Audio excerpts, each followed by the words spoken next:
conseils de pro. On parle souvent de donation de son vivant. On sait qu'il y a plusieurs types de donations. On va répondre à toutes vos questions avec Maître Pefferkorn Fabrice, notaire à Sarreguemines. Effectivement, il y a plusieurs types de donations. Pour commencer, déjà, qu'est-ce que c'est une donation ? C'est un contrat entre celui qui donne, le donateur, et celui qui reçoit, le donataire. Ça doit être accepté par les deux parties, donateur et donataire. Ensuite, ça opère une transmission d'un ou plusieurs biens du vivant. Donc ça peut être tel immeuble, une somme d'argent, une voiture. Une donation, c'est un acte à titre gratuit. La donation peut être réalisée sans qu'il y ait forcément de lien particulier. Ça peut être même au profit d'une personne morale, d'une association.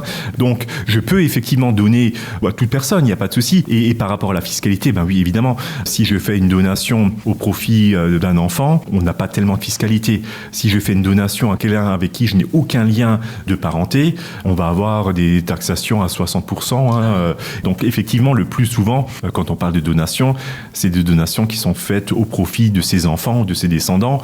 Vous parliez d'abattement. Quels sont les abattements dont on peut bénéficier ? À l'heure actuelle, on a un abattement au profit des enfants, c'est de 100 000 euros par parent, par enfant. En tant que parent, est-ce qu'on peut choisir de privilégier un enfant par rapport à un autre avec une donation ? Par principe, une donation est une avance sur héritage, donc en principe, une donation ne va pas pouvoir avoir pour effet d'avantager un enfant par rapport à l'autre, puisqu'un enfant qui aura eu un peu plus du vivant prendra moins au décès. J'imagine qu'il y a plein de donations différentes, plein de manières différentes de donner. On peut très bien, de son vivant, faire donation de sa maison, de son appartement, en se gardant l'usufruit pour continuer à en profiter, pour continuer à toucher les loyers.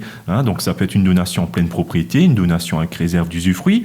Dans les donations, on peut très bien prévoir qu'on donne, mais que celui qui reçoit ne pourra pas vendre ou hypothéquer sans l'accord de celui qui donne tant qu'il sera en vie. C'est ce qu'on appelle les interdictions d'aliéner d'hypothéquer.